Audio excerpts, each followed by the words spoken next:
안녕하세요. 오늘도 사연 살롱을 찾아주셔서 감사합니다. 저는 사랑하는 남편, 귀여운 2살배기 아들과 살고 있는 워킹맘이에요.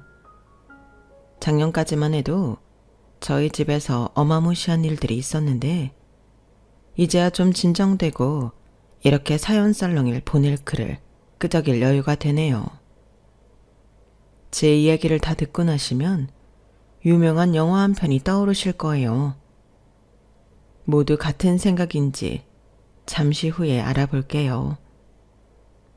저와 남편은 동갑내기 커플로 결혼한 지 4년 차예요.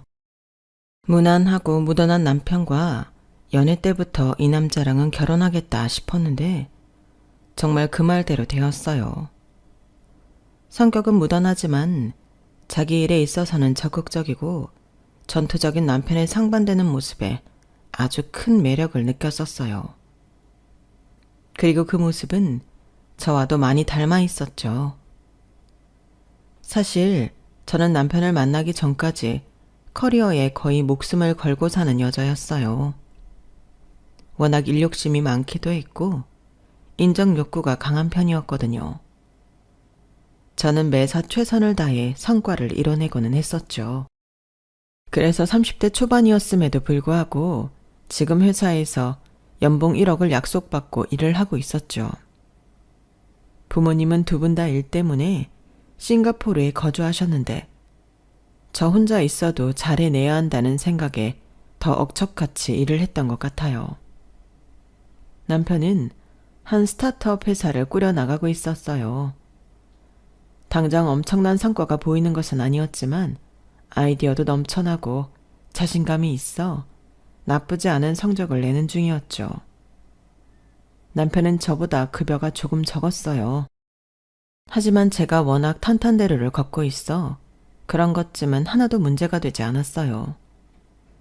남편 역시 자격지심을 갖는 사람도 아니었고요. 그렇게 아주 부유하게는 아니지만 저희 둘은 그럭저럭 나쁘지 않은 생활을 즐기고 있었죠. 저희 형편이 조금 더 여유로울 수 있었던 이유는 저희 친정이나 남편의 시댁 쪽이 아버님들이 다 현업에서 활발히 활동하시고 계셔서 용돈이라든가 명절 때 드리는 현금 선물은 일절 받지 않으셨거든요. 오히려 두 집 모두 노후 계획까지 든든하게 되어 있는 편이라 저희에게 뭐라도 더 해주고 싶어 하셨어요. 어렵게 결혼 생활을 시작하는 부부들에 비해 정말 너무 감사한 일이었죠. 시아버지는 한 식품 공장을 운영하셨어요. 시아버지도 하시는 일을 좋아해 집에 계시는 시간보다 출장을 다니시는 시간이 훨씬 많았어요. 시아버지는 시도 때도 없이 지방으로 가셔서 사실 여태껏 뵌 날보다 못 뵌 날이 더 많을 정도였죠. 그나마 유일하게 교류가 있던 시댁 식구는 시어머니였어요. 그마저 시어머니도 엄청 살갑게 가까운 사이는 아니었지만 말이에요. 사실 시어머니는 제 남편의 친엄마가 아니었어요. 남편이 워낙 어릴 때 두 분이 이혼하셔서 친모에 대해서는 아무것도 몰랐다고 하더군요. 그러다 13년 전 시아버지가 지금의 시어머니를 만나 재혼을 하게 된 것이고요. 시아버지와 시어머니의 나이 차이는 12살이 넘어 재혼할 당시에 사람들 입방아에 많이 오르내렸다고 해요. 하지만 시어머니가 오히려 더 필사적으로 매달려 재혼하게 되었고 지금까지 오게 된 것이었죠. 재혼은 했지만 계모이기도 하고 특별한 교류도 있는 편이 아니라서 남편과 시어머니는 애틋한 모자관계처럼 보이지는 않았어요. 그렇다고 특별히 불편하거나 나쁜 사이도 아니었고요. 그냥 적당한 거리를 두고 적당한 만남을 유지하는 그런 정도의 사이였어요. 저와도 마찬가지였고요. 그래서 서로의 기념일이나 챙겨야 할 날에는 잊지 않고 안부를 전했어요. 다른 친구들은 시어머니가 엄청 간섭을 한다. 남편보다 더 바가지를 긁는다. 이것저것 트집을 잡는다 등등 투덜댔지만 저는 반대로 시어머니와 원만한 관계를 유지하며 서로의 적정선을 넘지 않아 불편할 것도 전혀 없었어요. 이렇게 저는 제 결혼 생활에 매우 만족하고 있었어요. 자기야, 나 할 말 있어. 뭔데? 다 들어줄게, 해봐. 자기가 들으면 너무 놀랄 것 같은데? 이혼하자란 소리만 빼고 다 해도 돼. 나 아기 가졌어. 뭐? 정말이야? 어느 날 저희 부부에게도 소중한 생명이 찾아와 주었어요. 계획한 임신은 아니었지만 그렇다고 완전 딩크주의도 아니었기 때문에 아이가 와준 것 자체를 감사하고 축복으로 받아들이기로 했죠. 저는 워낙 일에 미쳐서 사는 사람이었기에 아이가 생겨도 그러면 어떡하지 하고 고민을 했었는데 다 기우였어요. 제 뱃속에 아이가 있다는 사실 하나만으로 저는 회사와 협의해 일을 대폭 줄였고 최대한 마무리가 깔끔한 일들만 할 수 있게 되었어요. 하지만 회사에서도 제게 원하는 것은 있었죠. 라니 씨가 출산을 하고 회사에 꼭 돌아와 주겠다는 약속만 해준다면 원하는 대로 해줄게요. 저희는 라니 씨의 능력을 정말 높이 사고 있어요. 집에서 아이 키운다는 것을 얕보는 게 아니라 라니 씨처럼 똑똑한 사람들이 사회에서 활발하게 활동해 주어야 경제가 돌아가고 발전이 되는 거예요. 회사분들은 제게 듣기 좋은 말만 해주셨지만 실제로 회사에서는 저를 놓치기 싫어했어요. 저 역시 편의를 많이 봐준 회사에 고마워 출산 후 회복이 되는 대로 다시 복직하겠다며 약속을 했죠. 출산한 여자들이 걱정하는 경력 단절은 사실상 제게는 애초에 없었기 때문에 스스로 너무 행운아라고 생각했어요. 제 임신 소식을 양가에 알리자 많은 축하가 쏟아졌어요. 엄마, 나 임신했어. 10주 됐대. 어머, 라니야. 우리 딸이 엄마가 된다니. 이렇게 좋은 소식이 있을 때 엄마랑 아빠가 옆에 없어서 미안해. 아니야, 그런 말 하지 마. 그래도 너무 미안해서 너무 좋은데 미안하기도 하고. 엄마 울지 마. 나도 눈물 나잖아. 저희 부모님은 완전히 축제 분위기였고 당장이라도 비행기를 끊고 한국에 들어오시겠다는 것을 제가 겨우 말렸죠. 남편이 시아버지에게 손주가 생겼다고 말했고 저는 처음으로 시아버지께 문자를 받아봤어요. 임신 축하한다. 항상 몸 생각하고 건강 잘 챙겨야 한다. 필요한 것 있으면 언제든 이야기하고. 저는 시아버지의 문자를 받고 피식 웃었어요. 자기야, 문자만 봐도 아버님인 줄 다 알겠다.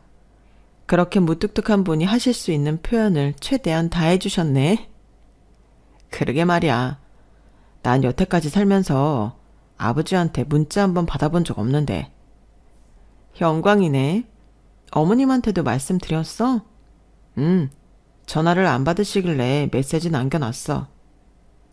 잘했어. 얼마 후 시어머니에게 전화가 걸려왔어요. 전화를 받자마자 아주 살가운 목소리로 축하를 해주시더군요. 어머머, 우리 며느리가 임신을 했구나. 세상에, 너무너무 축하해. 입덧은 없니? 다른데 불편한 곳은 없고?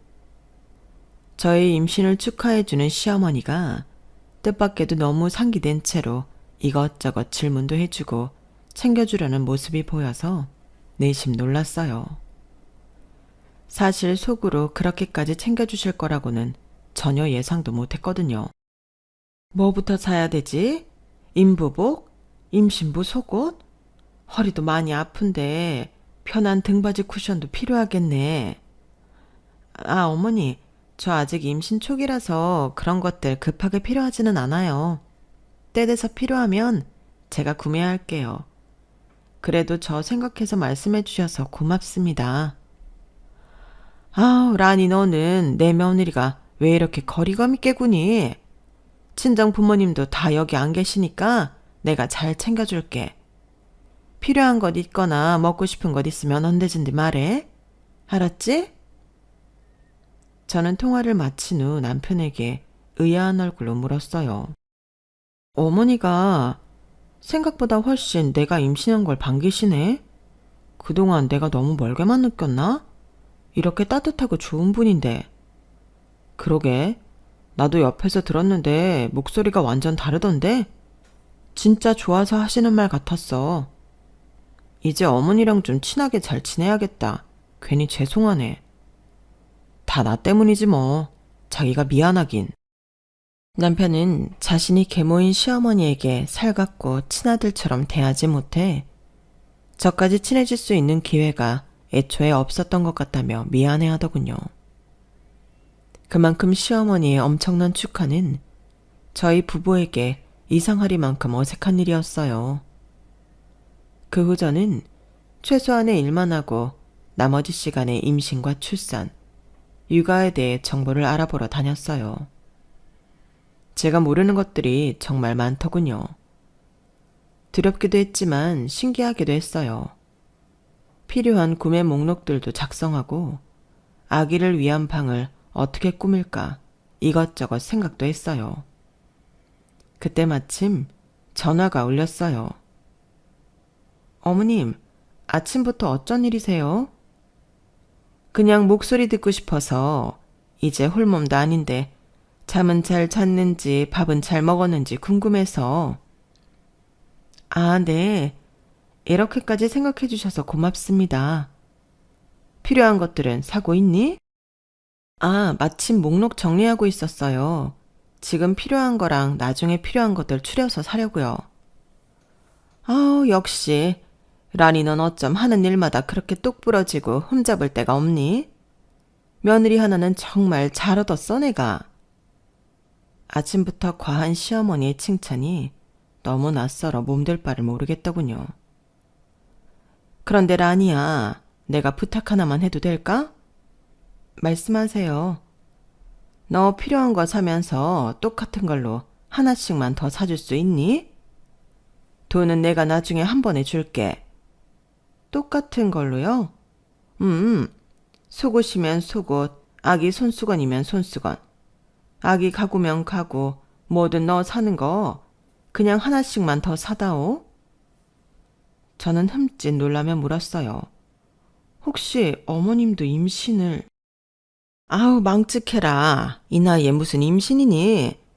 너희 시아버지 지금 출장 가서 얼굴 못 본 지도 한 세월인데. 저야말로 깜짝 놀랐어요. 내 친구 딸도 마침 너랑 비슷하게 임신을 했는데 내 친구는 아파서 누워있고 남편 없는 미혼모라서 임산부를 돌봐줄 사람이 없어. 어릴 때부터 봐오던 내 친조카 같은 애인데 그냥 보고만 있자니 마음에 영 걸려서 말이야. 엄마 친구로서 이렇게라도 좀 도와주고 싶어서. 그런데 내가 애를 낳아본 적이 있어야 말이지. 뭐가 필요한지도 잘 모르겠고 요즘 뭐가 다양하던데. 너도 마침 임신을 했으니 이것저것 필요한 것들 알아보겠다 싶어서 부탁하는 거야. 좀 해줄 수 있지? 네, 그런 부탁이라면 해드려야죠. 미혼모면 외롭고 힘들 텐데 어머님이 이렇게까지 도와주신다니 다행이네요. 제가 사면서 같은 걸로 하나씩 살게요. 혹시 지금 입는 옷이나 속옷 사이즈 알고 계신 거 있으세요? 너랑 똑같아. 키도 비슷하고 몸매도 아주 비슷해. 그러니까 네가 사는 거 맞춰서 똑같이 사주면 될 거야. 그리고 아기 성별은 아직 모르지만 걔는 파란색이니 분홍색이니 상관없는 애니까 그냥 아무거나 사다 주렴. 전화를 마치고 저는 오히려 시어머니를 다시 보게 되었어요. 어려운 상황에 있는 당신 친구와 그 딸, 뱃속의 아이까지 이렇게 챙겨주는 모습이 대단하다고 생각 들었거든요.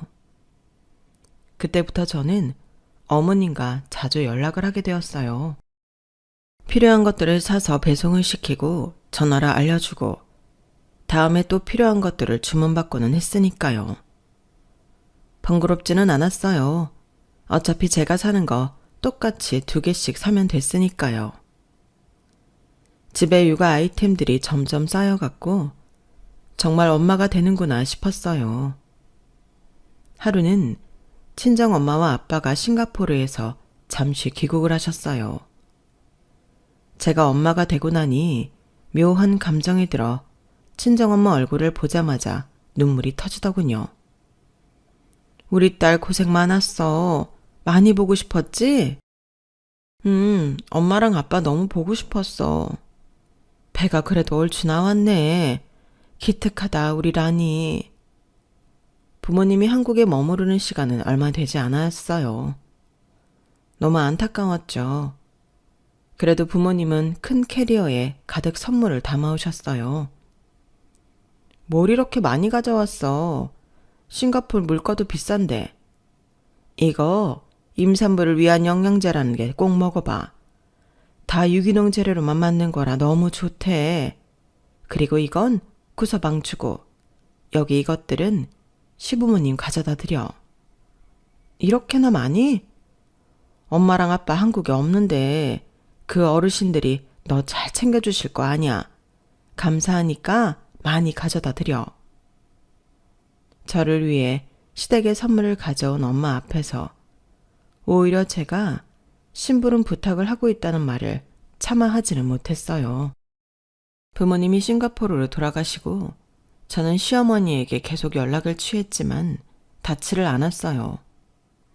그래서 퇴근길에 잠깐 시댁을 들려서 선물을 드리고 가려고 했죠. 어머님 집에 안 계시나? 어머님! 어머님! 그때 부엌 쪽에서 드런드런 이야기 소리가 들려 가보니 시어머니와 한 젊은 여자가 과일을 먹으며 담소를 나누고 있더군요. 저를 발견한 시어머니는 깜짝 놀라며 어머 라니야, 이 시간에 여긴 어쩐 일이니? 시어머니와 젊은 여자는 너무 당황한 표정으로 어버버 있더군요. 드릴 것 있는데 전화도 안 받으시고 해서 그냥 직접 왔어요. 옆에 저분은 누구세요? 아, 여기는 내가 전에 얘기한 내 친구 딸 임신했다는 애 있잖아. 계속 혼자 있다 그래서 집으로 불러서 뭐 좀 먹이고 그랬어. 아, 그러셨구나. 안녕하세요. 안녕하세요. 기어 들어가는 목소리로 겨우 인사를 하는 젊은 여자는 20대 초중반 정도 되어 보이는 앳된 얼굴이었어요. 저와 비슷한 체구에 임신한 배까지 비슷하니 기분이 이상하더군요. 이거 저희 부모님이 가져다 드리라고 주셨어요. 잠깐 들렀다 가신 거라 인사도 못 드리고 간다고. 죄송하다고 전해달라고 하셨어요. 아, 사부인도 참 뭘 이런 걸. 고맙다라니야. 시어머니는 정말 오랜만에 임신한 며느리가 선물까지 들고 방문했는데 앉아서 과일 좀 먹고 가라는 권유 한번 하지 않더군요. 저는 어린 임산부가 있어서 괜히 불편할까 봐 그런가 보다 하고 인사를 하고 시댁에서 나왔어요. 오면서 계속 그 젊은 여자가 생각이 나더군요. 어쩌다 남편 없이 혼자 애를 낳게 됐을까? 사정은 너무 안타깝네. 그러고 보니 그동안 내가 산 거 다 저분한테 간 건데 아무도 고맙다는 말도 안 해주네. 혼자 서운한 마음을 삼키고 집에 돌아왔어요. 남편에게 말할까 싶었지만 괜히 일만 커질까 가만히 있었죠. 자기야, 다음 주에 아버지 출장 끝나고 오시면 같이 식사 한번 하자 그러시네. 진짜? 아버님 도대체 얼마 만에 뵙는 거야. 누가 보면 해외 사시는 줄 알겠어. 꼭 자기가 있어야 공장이 돌아간다나 뭐라나. 아휴, 전형적인 꼰대시지 뭐. 그래도 간만에 얼굴 뵙겠네. 나 임신하고 처음 뵙는 것 같은데? 벌써 그렇게 됐나? 아버지도 진짜 너무하시네. 며느리한테 무심하네. 그렇게 오랜만에 시아버지 시어머니 우리 부부까지 둘러앉아 식사하는 자리가 마련되었어요. 아버님, 진짜 너무 오랜만이에요. 왜 그렇게 출장을 많이 가세요? 이 나이에 바쁘다는 건 좋은 거지. 라니 건강은 괜찮니? 아기도 건강하고? 네, 둘 다 건강하대요. 참, 아들이라고 성별 나왔어요. 그래, 축하한다. 남자아이는 에너지가 넘칠 텐데 성진이가 라니 많이 도와줘야겠구나. 걱정 마세요. 당연히 도와줘야죠. 다들 제 뱃속의 아기 얘기로 하하호호 즐거운데 유독 시어머니만 얼굴이 어둡더군요. 어머니 괜찮으세요? 많이 드시지도 않고. 어? 난 괜찮아. 근데 이거 남는 거면 싸달라고 할까? 뭔 소리야. 지금 애들 잘 먹고 있는데 뭘 싸달라고 해. 오랜만에 보면서 왜 이렇게 주접을 떨어? 주접이라뇨. 당신이야말로 오랜만에 보는데 무슨 말을 그렇게 심하게 해요? 내가 새 걸로 다시 시켜달라는 것도 아니잖아요. 우리가 먹다 남는 것 같으니까 좀 싸가겠다는 건데 뭐가 그렇게 불만이에요? 당신이 언제부터 이렇게 알뜰살뜰했다 그래? 어머머 이 양반이? 그럼 내가 뭐 돈을 펑펑 쓰고 다녔어요? 내가 멀리 있어서 말 안 하려고 그랬는데 요즘 카드값이 왜 그렇게 많이 나와? 도대체 뭘 하고 다니는 거야? 당신 카드 명세서 아직 받고 있어요? 그거 나로 돌려달라니까. 당신 폰으로 돌리려고 그랬는데 뭐가 자꾸 긁혀서 궁금해서 그냥 냅뒀어. 이름도 어려운 무슨 그런 데서 뭘 사서 나르는 거야? 참나, 그동안 내가 카드 쓰는 거 은큼하게 다 보고 있었다는 거네. 그리고 막말로 당신 돈 그 정도 보는데 안 사람인 내가 용돈도 못 써요? 내가 언제 돈 쓰는 걸로 뭐라 그랬어? 원래 한 달에 500만 원 갖고 충분하다더니 요즘은 아주 1000만 원 넘기는 게 우습더만. 갑자기 무슨 돈을 이렇게 써대는 거냐는 말이야. 필요하니까 쓰죠.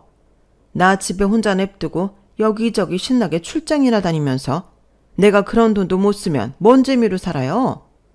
난 애도 낳아본 적 없는 초혼인데 장성한 아들까지 있는 당신이랑 결혼했으면 그 정도는 나한테 해줘야 되는 거 아니에요? 나 아직 50살도 안 됐다고요. 왜 말이 또 거기로 튀어? 어린 나이에 나이 많고 아들까지 있는 당신한테 시집 왔으면 더 펑펑 쓰라고 가져다 주지는 못할 망정 카드값 좀 많이 나왔다고 애들 앞에서 이렇게 날 타박해요? 어머니, 진정하세요. 두 분도 오랜만에 만나시잖아요. 갑자기 불붙은 시부모님의 말싸움에 저와 남편은 어쩔 줄 몰라 했어요. 게다가 다들 너무 오랜만에 모인 자리인데 불편한 느낌이 가시질 않았어요. 결국 제대로 식사도 못하고 어영부영 끝났고 시아버지는 그날 바로 지방에 다시 내려가셨다고 하더군요. 시어머니가 쓰는 돈에 대해서 여태껏 한 번도 뭐라 말한 적 없는 시아버지가 저렇게 대놓고 화를 낼 정도면 얼마나 많이 나왔는지 궁금하기도 했어요. 말싸움 중에 들렸던 500만 원과 1000만 원, 2배가 넘는 돈인데 시어머니는 그 돈을 갑자기 어디에 그렇게 쓰고 다녔던 걸까? 시간이 점점 흘러 저는 막달이 되었고 하루하루 긴장되더군요. 어느 날 시어머니에게 연락이 왔어요. 라니야, 혹시 아기 낳고 산후조리원 갈 거니? 네, 성진 씨랑 지난번에 가서 예약했어요. 그래? 얼마니? 2주에 600만 원이요. 네? 600만 원? 그것도 고작 2주에? 요즘 산후조리원 거의 다 비슷해요. 라니야, 너 거기 가지 말고 집에 있어. 내가 산후조리 아주 잘해줄게. 네? 어머님이요? 아니에요. 그냥 조리원에 갈게요. 600만 원이 어디 애 이름이니? 내가 딱 절반만 받고 완전 초호화 고급 럭셔리 산후조리 해줄게. 나한테 300만 원만 줘. 저는 너무 곤란했어요. 솔직히 600만 원이 제가 감당 못할 정도의 금액도 아니었거든요. 게다가 시어머니한테 산후조리를 받는다는 것 자체가 생각만 해도 너무 불편한데 어떻게든 거절하고 싶었어요. 어머니, 저 진짜 괜찮아요. 조리원에 있는 게 마음 편할 것 같아요. 내가 사돈어른 보기 민망해서 그런다. 친정엄마도 해외에 계시고 그렇다고 나도 일하는 시어머니가 아닌데 당연히 제일 편한 자기 집에서 산후조리를 해줘야지. 이래야 내가 사돈을 뵐 면목도 생기고 하지. 라니 너 나 요리 잘하는 거 알지? 너 아기 낳으면 해주려고 산모를 위한 식단이라는 책도 다 정독하고 동영상도 몇 번이나 돌려봤어. 집에서 내가 정말 잘해줄게.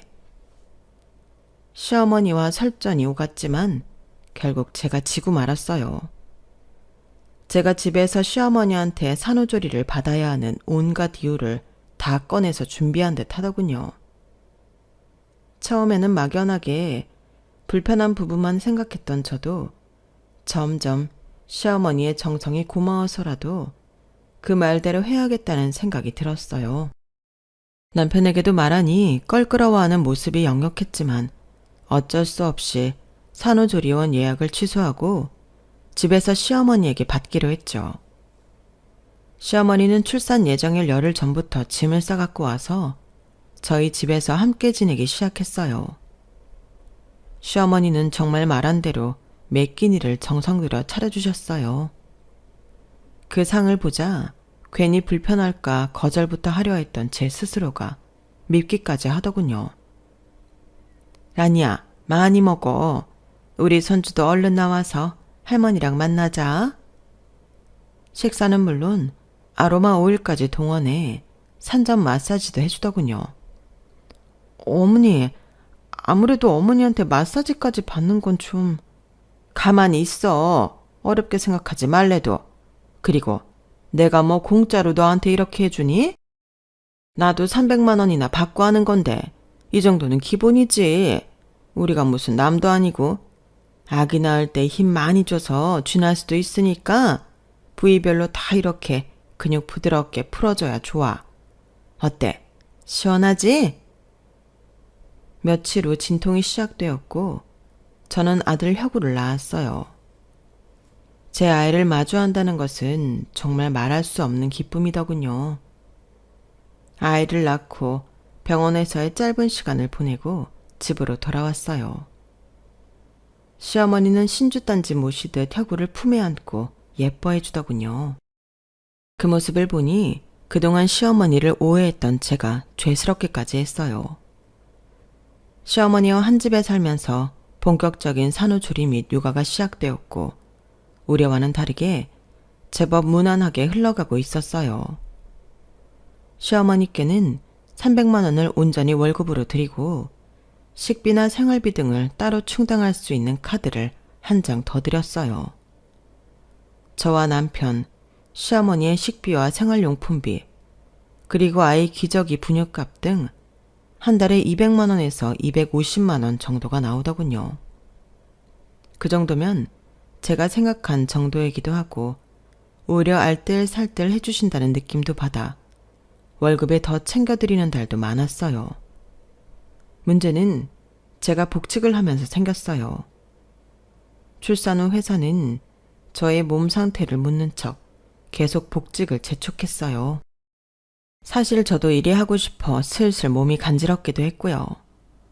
그래서 저는 출산 후 4개월 만에 회사 출근을 다시 시작하게 되었어요. 어머니, 죄송해요. 제가 너무 빨리 회사를 나가게 돼서. 낮에 혼자 혁우 모시는 거 괜찮으세요? 괜찮다마다. 혁우가 워낙 순하잖니. 너는 신경 쓰지 말고 하고 싶은 일 실컷 하고 오렴. 혁우 걱정은 하나도 하지 말고.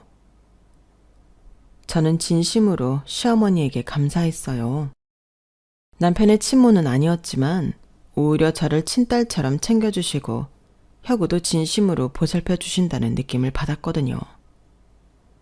저는 일을 시작한 저를 위해 하루 종일 고생하시는 시어머니에게 200만 원을 더 월급으로 챙겨드리기로 했어요. 당연히 시어머니도 너무 좋아하셨고요. 복직 후 저는 완전 날아다녔어요. 임신 기간 동안 못했던 어려운 업무들을 척척 해나가니 아드레날린이 다 솟는 기분이었어요. 혁우도 너무 예쁘고 사랑스럽지만 나는 아무래도 역시 커리어 우먼이야. 열심히 한 만큼 인정을 받아 임신 전보다 월급도 많이 올라갔어요. 주변에서 칭찬이 마를 날이 없었죠. 그렇게 몇 달을 지나고 났는데 뭔가 이상한 것이 느껴지더군요.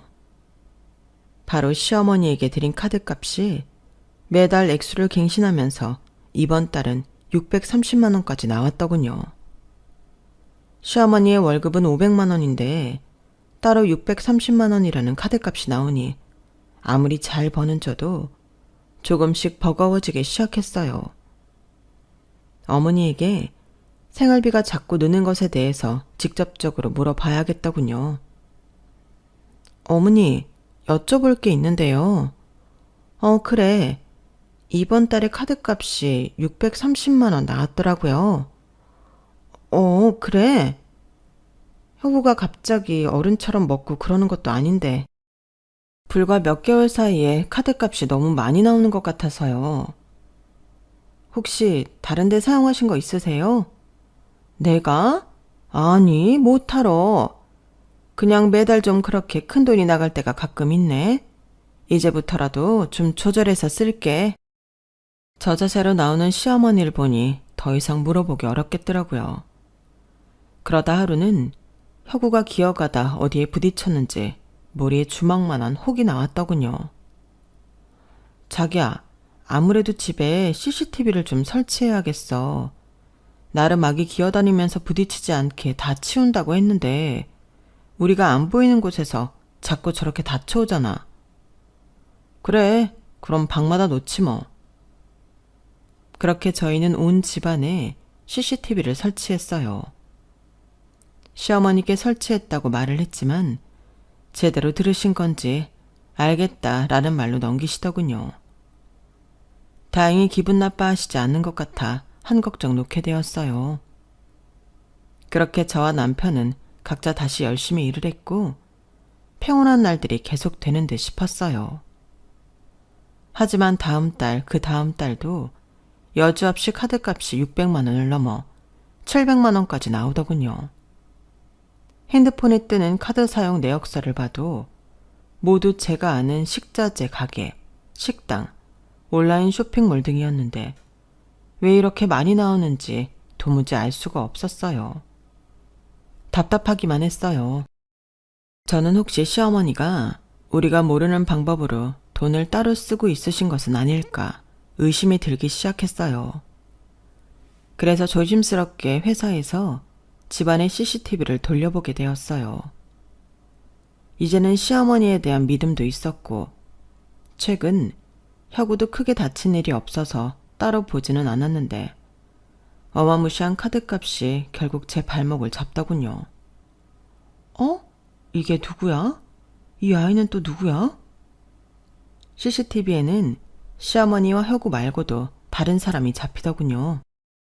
그것도 저희가 평일에 출근을 하면 30분 후 들어왔다가 하루 종일 집에 머무르고 저희 퇴근 전에 시간을 맞춰 나가더군요. 매일매일 말이죠. 과거 CCTV까지 다 보니 설치하고 바로 다른 사람이 집에 드나들었다는 것을 알게 되었어요. 그 전부터였다는 거죠. 화질이 좋은 편은 아니라 긴가민가 했는데 혁우가 아닌 또 다른 아이를 안고 있는 여자는 바로 예전 시댁에서 봤던 젊은 임산부였죠. 저 사람이 왜 우리 집에 계속 왔다 갔다 한 거지? 그것도 아이까지 데리고? 머릿속에 물음표만 가득했어요. 저는 그날 저녁에 남편에게 CCTV를 보여주며 예전에 시댁에 우연히 들렀을 때 젊은 여자를 만났던 이야기까지 모두 털어놓았어요. 그때 어머니가 병원에 누워있는 친구 딸인데 미혼모에다 챙겨줄 사람이 없다고 너무 안쓰럽게 얘기하셨었거든. 그래서 내가 필요한 것들이나 혁우 용품들도 꼭 2개씩 사서 그쪽으로 배달시키고는 했었는데 그러고 보니 그동안 샀던 물건값 어머니가 아직 안 주셨네. 나도 깜빡하고 있었다. 나도 처음 보는 여자인데 나도 모르는 여자야. 자기도 혼자 그런 얘기 담고 있어서 힘들었겠네. 그냥 딱한 사정이 있는 애기 엄마인데 잘 모르는 내가 그에 대해서 떠들고 다니기도 뭐하고. 어머니도 워낙 조심스럽게 말씀하셔서 나도 최대한 조용히 하고 있었지. CCTV를 달아놓고 이제야 보는 우리도 참 어리석다. 그러게 미안. 당신이 뭐가 미안해. 우리 내일 어머니한테 말 안 하고 일찍 집에 와보자. 나 혼자보다는 자기가 같이 있어야 될 것 같아. 그래, 알았어. 다음날 저희는 평소보다 훨씬 이른 3시쯤에 집에 문을 열고 들어왔어요. 거실에서는 추울 정도로 에어컨을 틀어놓고 널브러져 자는 시어머니와 제 잠옷까지 찾아 입고 소파에서 편하게 앉아 텔레비전을 보고 있는 젊은 여자가 있더군요. 혁우와 젊은 여자의 아기는 여기저기 침을 흘리며 기어다니고 있었고요. 혁우야! 라니야, 성진아. 이 시간에 집에 웬일이니? 시어머니는 놀라다 못해 저와 남편을 보고는 말까지 더듬으며 물었어요. 소파에 있던 애기 엄마는 본인이 입고 있는 제 잠옷을 어떻게든 가려보려고 노력하더군요. 어머니, 이 애기 엄마가 지금 왜 여기 있어요? 이 아이도요. 하루 이틀도 아니고 왜 매일같이 저희 집에 와 있냐고요? 저는 혁우를 들어안고 따지듯이 물었어요. 그게 다른 게 아니라 있잖아. 말을 잇지 못하는 시어머니와 애기 엄마를 앉혀놓고 추궁하기 시작했어요. 저희 엄마한테 너무 뭐라고 하지 마세요. 네? 엄마요? 애기 엄마는 시어머니를 보고 엄마라고 하며 저희를 원망스러운 눈빛으로 쳐다보더군요. 결국 시어머니는 모든 것을 실토했고 진실은 기절할 정도로 충격적이었어요. 시아버지와 초혼이고 아이도 없다던 시어머니는 사실은 일찍이 남자가 있었고 그 사이에서 낳은 딸이 있었던 거예요. 나이 차이는 나지만 돈이 조금 있어 보이는 시아버지와 결혼하고 경제적 여유를 누리기 위해 딸이 있는 것까지 숨기고 처녀인 척 했던 것이죠. 그리고 그 딸이 바로 제 잠옷을 입고 있던 애기 엄마이고요. 얘기를 듣고 보니 시어머니와 그 딸의 삶이 참 평행이론 같았어요. 내가 얘를 임신한 게 딱 23살 때였는데 어쩜 얘가 23살에 임신을 한 거야. 기가 막히고 어이가 없었지. 애가 생겼다는 얘기를 듣는데 엄마인 내가 어떻게 매정하게 모른 척하겠어. 시어머니는 눈물을 철철 흘리며 하소연하듯 말했어요. 그럼 그 전까지는 딸이 어떻게 자라고 있었는지 몰랐던 거예요? 외할머니 손에서 자랐어. 네? 외할머니면 어머님의 엄마? 그럼 지금까지 계속 교류를 하면서 지냈다는 거네요. 자주는 못 만났어. 그냥 용돈 조금씩 보내는 정도였지. 우리 아버지가 벌어다 준 돈으로 말이죠. 화가 잔뜩 난 남편은 시어머니를 노려보며 말했어요. 얼마 전에 외할머니가 돌아가셨어. 딸 혼자 살아야 되니까 이것저것 필요한 거 가져다 주고 게다가 임신까지 했으니까 조금 더 신경 써준 거야. 잠깐만요. 얼마 전이라면 아버님이 카드값이 유독 많이 나오기 시작했다고 하신 그쯤인 건가요? 시어머니는 작게 고개를 끄덕였어요. 그 전까지는 정말 용돈만 조금 보내준 게 맞아. 그런데 우리 엄마까지 저 세상 간마당에 딸이 안쓰러워서 챙겨준다는 게 이렇게까지 될 줄 몰랐어. 그럼 어머니 친구가 병으로 누워있고 그 딸이 임신해서 혼자 지낸다고 하신 게 이 친구였던 거고요. 저한테 임산부가 필요한 용품이랑 아기 것들 하나씩 더 사서 보내달라고 한 것도 다 여기 따님한테 준 것이고요. 그래요. 다른 건 더 묻지 않을게요. 그런데 지금 이 애기 엄마가 매일 왜 제 잠옷을 입고 있는지, 그리고 자기 집처럼 편하게 있었던 것인지는 잘 설명해 주셔야겠네요. 그러고 보니 주방 식탁에 뭔가 가득히 담겨있는 쇼핑백이 보였어요. 안을 들춰보니 저희 집에 있는 반찬, 과일, 심지어 아기 분유와 기저귀까지 들어있더군요. 설명해 주세요. 이게 다 뭔지. 그게 우리 딸도 출산한 게 란이 너랑 한 달도 차이가 안 나. 몸조리도 해야 되고 이것저것 먹고 싶은 거 많다 그래서 내가 딸 것도 하나씩 더 샀었어. 제 카드로요? 시어머니는 상당히 계획적으로 이 모든 판을 짰더군요.